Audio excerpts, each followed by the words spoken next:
What's up, everybody? It's Matt welcoming you again back to the Putnam. I'm standing here in our Unearthing Ancient Egypt gallery because this video for Immerse is all about Egypt. What we're going to do is start off with our curator of anthropology and history, and she's going to tell you everything that you want to know about the not one, but two mummies that we have on display here in this gallery, and everything about their coffins. It's really, really interesting. I think you're going to enjoy that. When we get done with that section, we're going to move up to the Fab Lab with our educator, Miss Lakin, and she's going to show you how to do a really cool Egyptian-themed at-home activity. You're going to be working with hieroglyphics to tell your story. It's going to do a nice drawing using your own hieroglyphics that you make up. So let's get right to it. I hope everybody enjoys the video. Take care. Hello, welcome to Ancient Egypt. I'm Christina Castell, the Curator of History and Anthropology here at the Putnam Museum, and I'm going to tell you a little bit about our mummies today and make some introductions. First of all, meet our male mummy. We don't know his name, so I can't tell you what his name is, but he came to the Putnam Museum in this coffin here, this black coffin with the beautiful gold painting on it. And let me tell you the story, how he came here, because it's really interesting. One of our citizens, Charles Fickey, back in the 1800s, was lucky enough to be able to travel the world. And he knew that at that time, most of the people in the Quad Cities would never get a chance to go to Egypt. So he decided to bring Egypt to the Quad Cities.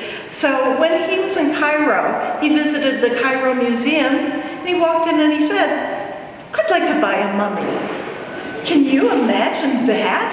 Imagine if somebody walked into our museum and wanted to buy one of our mummies. We'd say, "No way, get out of here." But at that time in ancient Egypt, they were very happy to be able to sell a coffin and a mummy to a responsible museum, so that they were happy and said, "Come on in." They were mummy rich and money poor. So he was happy to be able to pay for a mummy and a coffin to be shipped directly to the Putnam Museum. So first of all, he picked out not the mummy, but the coffin. He liked this coffin because it had all the writing on it. And we thought, well, won't that be fun to take that back to Davenport, and we can have the fun of translating it. So along with the coffin, he also purchased a mummy, and they went to the mummy room because they had so many mummies, and they brought back mummy after mummy till they finally found one that actually fitted in this coffin. So what do you think the chances are that the two of them actually were originally a set? Not very likely, huh? I think so too. And in fact, when we did some studies, we discovered that this mummy here is dating to the Ptolemaic period. That's about 150 BCE, before the Common Era. And this coffin here dates to about 1400 BCE. So there's a good 1200 year difference between these two. So this coffin was made first, much earlier.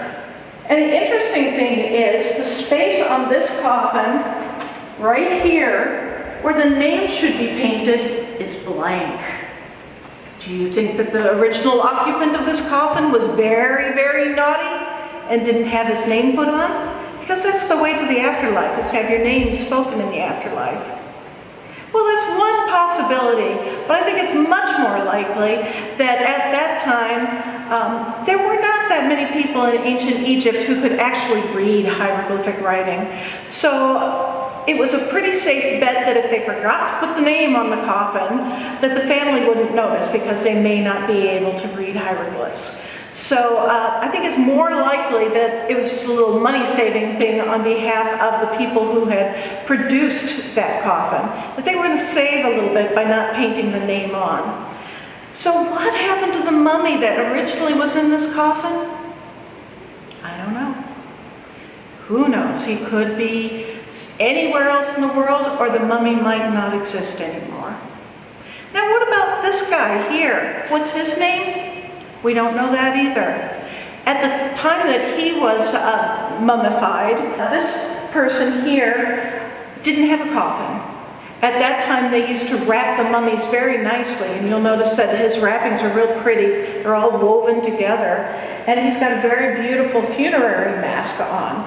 And that was considered enough at that time to identify the mummy, and it wasn't necessarily as important at that time to have his name included with his mummy. So let me tell you a little bit about this individual. This is a male mummy. And we did CT scans and x-rays and were able to confirm some things like that. We'd heard that it was a male mummy. Somebody must have done some tests early on. And his bones inside are all broken up. The ribs, the vertebra, there's just kind of messy inside this mummy that looks so beautiful. So what happened? Well, my first thought was I called our physician who did the CT scans, and I was like, oh, look at it, it's all broken up. And he's like, I don't know. So I called our Egyptologist that we worked with out in Pennsylvania, Dr. Jonathan Elias, and I said, Dr. Elias, I think we have a cause of death. He must have had an accident because his body's all broken up. And he's like, no, Chris, it's not that at all. What happened is that this mummy was not carefully mummified. So after they got his body all wrapped, there was no place for the gases to go that are part of the decomposition of the mummy. And so instead of exploding, because it was so tightly wrapped, it imploded and broke all those bones in his body. So rather than having a cause of death that's exciting, like a chariot accident or something like that, he just imploded, which actually in itself is kind of cool too. So these are the mummy and coffin from Charles Fickey that he donated. Now next, we're going to go meet the female mummy. Now this is the female mummy in our collection. I'd like to introduce you to her. We formerly called her Isis Neferit because the coffin that she came in lists the name of the occupant as Isis Neferit. And since she and the coffin came together, you would expect them to be a set, right? Not necessarily so. As we learned with the male mummy, the coffin and the mummy don't always go together. Now she has a very interesting history full of spies and the beginnings of chiropractic medicine. So let me tell you a little bit about this woman. She actually belonged to a man called Baron Max von Oppenheim. He was a German citizen. And he was an archaeologist who worked in the Middle East. As far as I know, he never really worked in ancient Egypt, but he probably passed through Egypt a number of times in his lifetime. So did he buy a mummy like Charles Fickey did? Maybe so. We don't really know. But we do know that at the beginning of World War II, he was living in New York City, and he had with him this mummy and this coffin. Now, because he was a known spy from World War I, the government decided that they were going to kick him out of the country, basically. There was a law that allowed them to confiscate all his property and kick him out of the country because he was a threat to our security. After he was kicked out, this mummy went up for auction. Now, the first person who bid on this coffin and this mummy was a magician. Now, you can imagine what kind of a magic trick that he might have been planning. Maybe something that would change a beautiful young girl into this mummy, or vice versa. Pretty good trick if you're a magician. However, his wife was so frightened by the curse of the mummy that she decided not to allow her husband to even accept this mummy. So it went back to the United States government and they tried to sell it again. And finally, it was purchased by B.J. Palmer of Palmer Chiropractic here in Davenport. Now this was the chiropractic college, and B.J., I can imagine, wanted a mummy like this so he could do x-rays of her spine and analyze whether she had a good spinal column and a good back, and what chiropractic might have been able to do to help her. So she was in his possession and lived at the college until he died in 1965, And at that time, the mummy and the coffin came to the Putnam Museum, and she was unwrapped here. Nowadays, we never unwrap mummies anymore because we have x-rays and CT scans that allow us to virtually unwrap that mummy. So getting a chance to virtually unwrap her is a much better way, much more respectful to the human being that was originally mummified. And in fact, we actually did send her for CT scans a number of years ago, and we did learn some things. First of all, we hooked up with an Egyptologist, which I previously told you about. His name is Dr. Jonathan Elias. And he had some very interesting stories to tell us about her because he recognized her. He was studying a group of burials at the cemetery in Akhmim, Egypt. And he recognized the characteristics of the mummies from that collection of people. And that really surprised us because the Akhmim cemetery was around 350 before the Common Era. And this coffin here is 1,000 years before the Common Era. So once again, we had a mummy that was much more recent than the coffin, and they didn't go together. Now, what do we know about this woman? Well, we know that she's an older woman. She was maybe in her late 40s, early 50s, and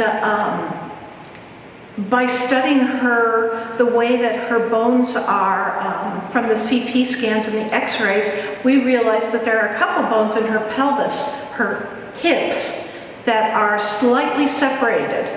The type of thing that happens after you have a child.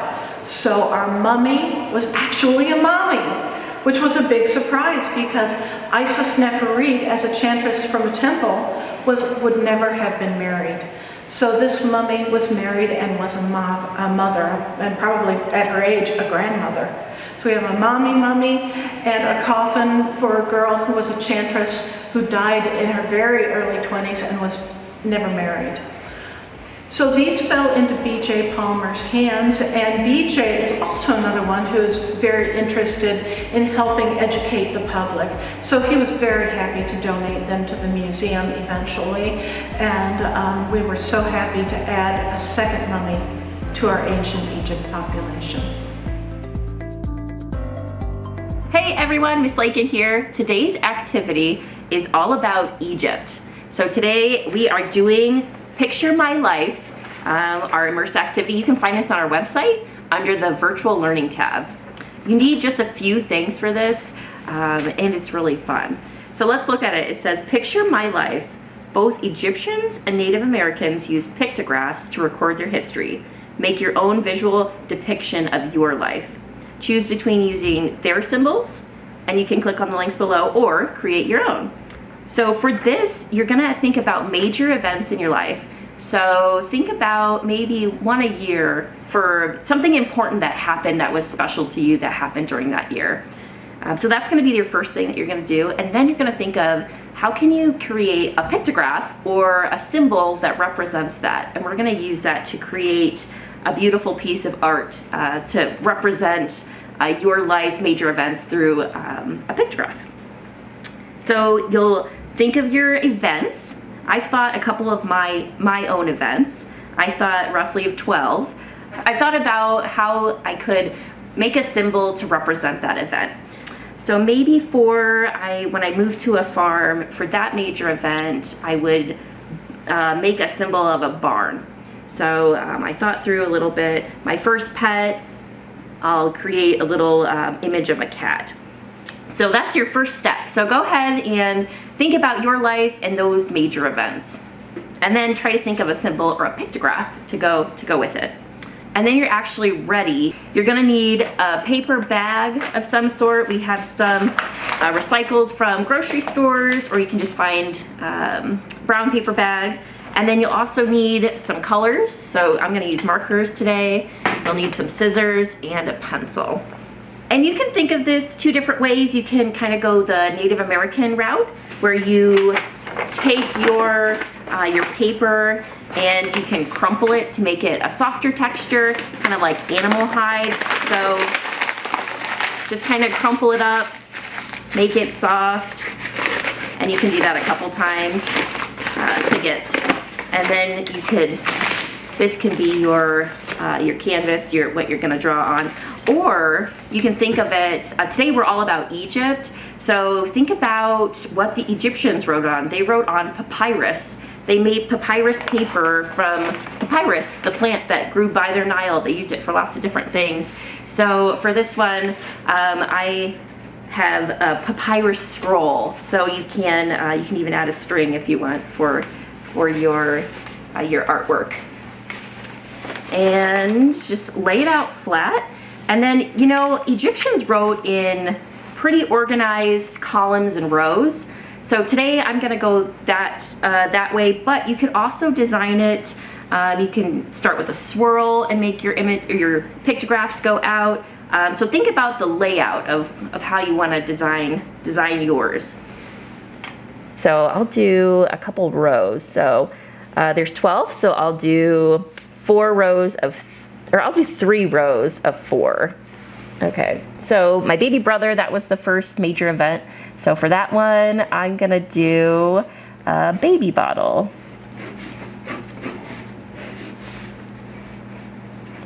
And this is just kind of the layout of where you're putting them. You're gonna go over with marker afterwards. I moved to a farm. Let's see, yeah, I'll do 3 in each. That might make it. Here's my barn. Okay, ocean waves. I'll make a little very pictograph-like. Okay, so I am almost finished. I have 1 left for my sketch, so. And now I'm ready to go over my pictographs with marker so that they stand out a little bit. You can use lots of different colors. I think I'm gonna kind of stick with, I'll do the first one maybe in black. Then your image will definitely pop out a little bit more. Baby bottle. Pictographs are usually very simple, but even the Egyptian art, like on papyrus, is pretty beautiful, some of the detail that goes into it. So have fun with it, however you choose to do it. Okay, I have my last couple ones, so let's see. Finish it off with the last colors. The bear paw from my Alaska trip, and then the Putnam. This one in purple. Big exclamation point. Okay, so I have all of my major events. This is what mine looks like. Some of the ones that I really like, I have my first pet, a cat down here, a parachute when I went skydiving, graduation cap, and our Putnam exclamation point. So this is my overall major life events. I hope you had fun doing this event. I hope that you really made you think about all the great things that have happened in your life. And I hope that you have fun doing this and experimenting and creating. And thank you for joining me for this Egypt activity.